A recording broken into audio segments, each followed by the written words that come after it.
Welcome to week 4, everybody. I can't believe we're here, actually. It's been such a fun month together, and it's almost over. I'm actually a week ahead of you guys, so I'm actually officially done this weekend.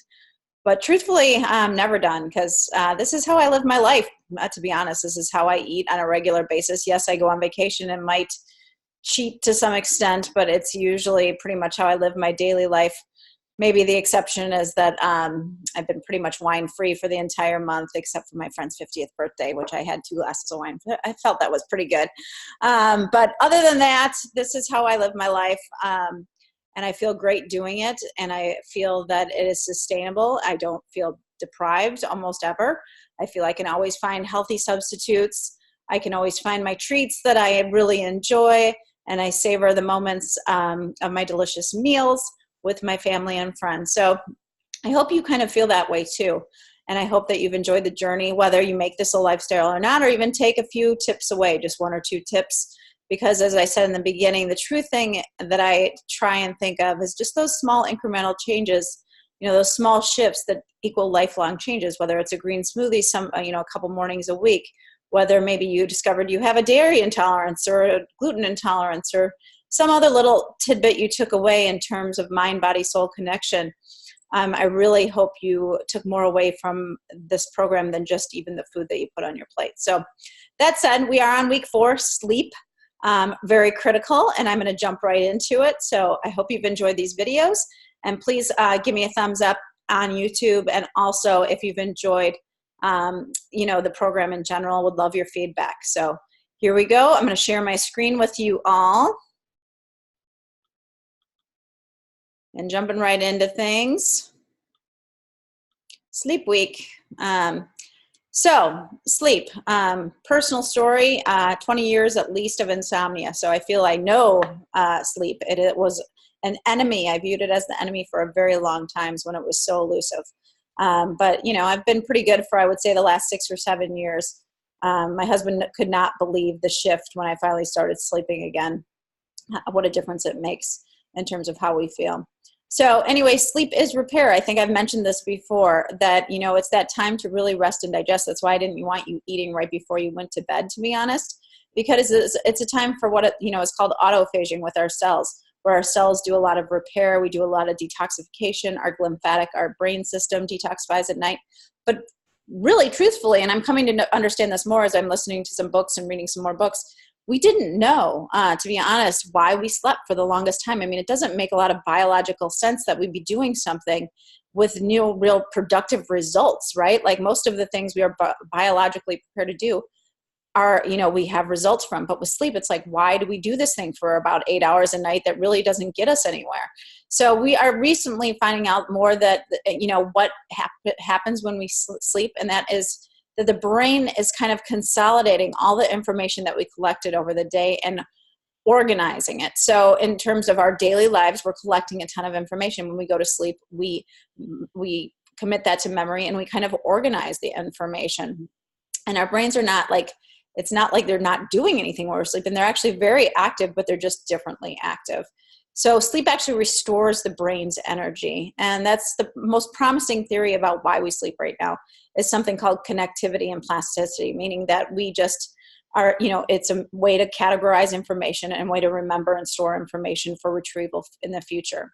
And actually, one of the most interesting studies that I saw was that soldiers with PTSD, actually, if they've just come recently, they come back from a battle, they actually try to keep soldiers awake instead of letting them fall asleep, because they don't want them to remember those traumatic activities as so close to the event. So they try to keep them awake as long as possible, so they're not archiving that information, categorizing it for memory later. They actually want them to forget it and have it dull a little bit. So that was a very interesting study, I thought.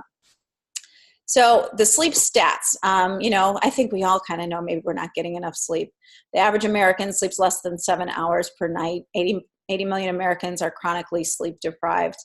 That's 2 hours less than a century ago. And a lot of that has to do with technology, pretty obvious to, I think, everyone involved. Fatigue contributes to 1 million auto accidents per year. You've heard those studies where driving while drowsy is almost as worse than maybe driving while tipsy. Both bad, obviously, but a lot of contributions to auto accidents when sleep deprived. Sleep triggers 3 anabolic hormones, and I don't know if you've been paying close attention to some of these presentations, but I've mentioned the term anabolic on a few occasions. So anabolic means build you up, where catabolic means tear you down, and that's in terms of body structure. So anabolic, we're building you up, and that's the sleep repair mode. So we're producing something called melatonin. We'll go into that a little bit. Testosterone, which is the male hormone, but females have it too, and it's an anabolic build you up kind of hormone. And then human growth hormone, which is actually why I wasn't sleeping, was I was not producing enough human growth hormone. So that's a very interesting stat.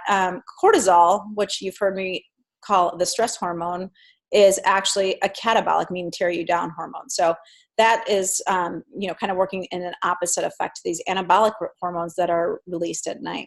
So ideally, sleep is triggered by the release of the anabolic hormone melatonin around 10 o'clock at night. And that is from the pineal gland in your brain. It secretes the hormone melatonin to help you feel drowsy. And then waking hours is triggering cortisol. So typically what you want your hormone cycle to look like is that you want your cortisol, think of it as my elbow here, really high in the morning and then low at night, so you're able to fall asleep. And melatonin's kind of a little bit the opposite, where you want your melatonin high at night. Unfortunately, many people are stuck with their cortisol levels kind of here, or actually reversed here, where you're feeling wired and tired at night and really drowsy in the morning. So that's very important to understand, is how that rhythm of hormones is kind of related to the sleep-wake pattern. And we're at a dramatic increased risk of illness when that pattern is broken. So just a few things that could happen with dysregulated or disrupted sleep. Obesity risk is definitely going up. So I've mentioned before the hormones ghrelin and leptin. Ghrelin, remember, that's the I'm hungry hormone. That gets increased, and then the leptin, which is your satiety hormone, gets decreased. Definitely not what we want happening. When you're sleep deprived, you tend to make poor choices, and calorie consumption, and studies show, is about 385 calories more per day when you're fatigued. Again, we don't really want that happening. You're at increased risk of insulin resistance and diabetes. It really just poor sleep disrupts your blood sugar levels. And in 1 week of being sleep deprived, I think it was only the study said 6 hours per night was the average. You actually, if you have your blood sugar, your fasting blood glucose tested, you will appear pre-diabetic just from a result of being stressed out and getting lack of sleep. That cortisol is tied to your blood sugar. So sleep also causes inflammation in the gut, and resulting in microbiome imbalance of the good and bad gut bacteria. Then that is related to the decrease in serotonin production, again, due to gut inflammation. All of that is tied together. Poor injury recovery due to systemic inflammation, and immune system dysregulation. So really not sleeping really throws your immune system into kind of a tizzy. With sleeping less than 6 to 7 hours doubles your risk of cancer. So really important stat there, but also that's related to all other illnesses. You know how much more you're at a risk of getting the common cold, or even a flu when you are sleep deprived.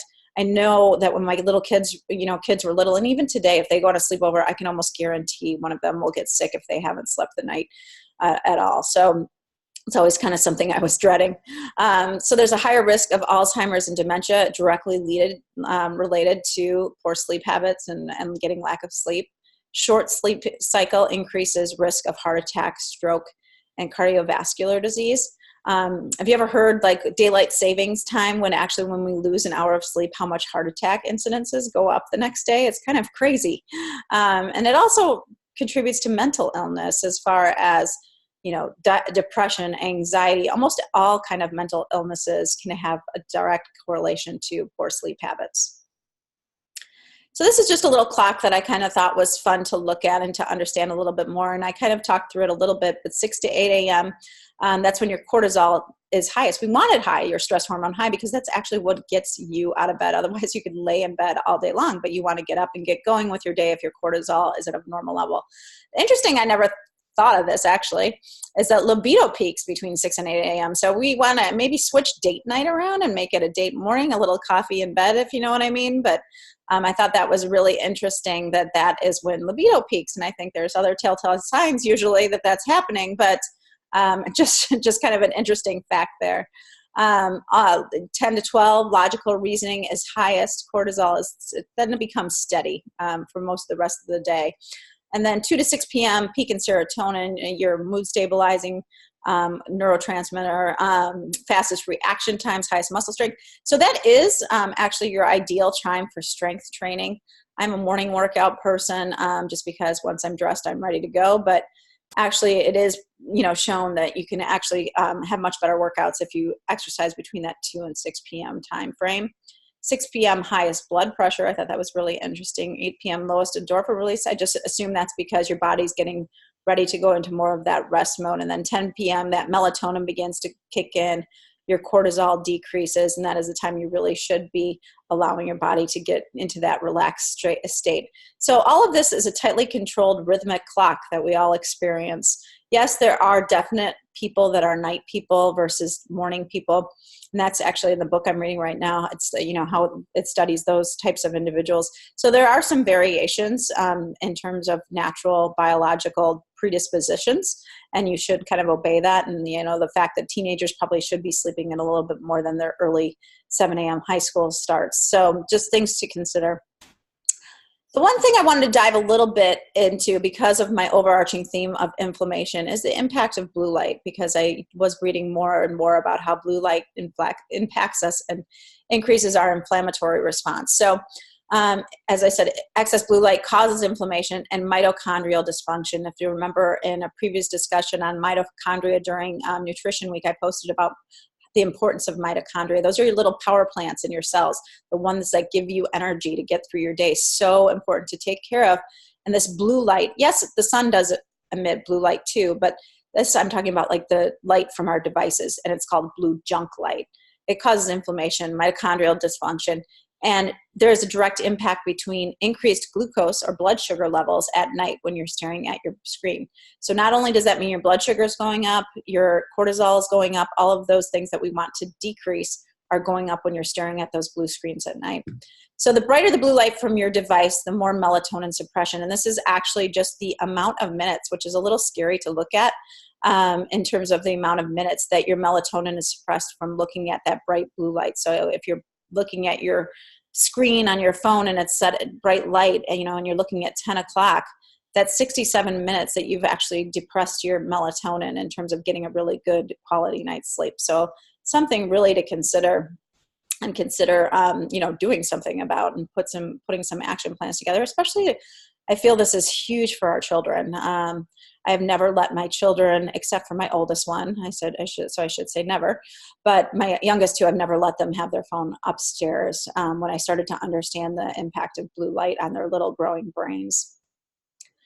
So how do we get a better night's sleep? First one is fairly obvious: avoiding caffeine if you can't fall asleep, especially after noon. I definitely know when I have to cut back and try and maybe even knock out my matcha latte in the afternoon. That doesn't usually seem to affect me, but if I'm having trouble sleeping for a few days, I'll definitely take it out. Turning off electronic devices which emit blue light 2 hours before. It's been hard for me this month. I've been trying to do at least an hour, but haven't always been able to do that. So what I do have installed is that night shift on my phone, and then I also have something on my computer called F.Lux that you can download, a free software, safe software, and it turns your computer screen, if anyone's ever seen my computer, I've had this for years, turns my computer screen completely orange at night. It looks really weird and kind of sci-fi, but actually it's taking out all that blue light, so then you can still do some work at night. Not ideal, but if you need to get it done. I also have purchased a pair of blue blocker sunglasses. Lost them right now. I can't find them, but I used to wear those. They're pretty funky looking, a little bit orange colored glasses that take away blue light at night. And then another thing I have done is to make sure all my lights are on dimmers, especially upstairs. So I dim them past 6 p.m. And people know that in my house, I'm pretty militant about keeping the lights very dim after 6 p.m. A lot of my lights are yellow based or red based versus the blue light based. So that's something that you maybe want to just install some dimmers in the key rooms, especially if you're, in your bedroom, in your bathroom, things like that.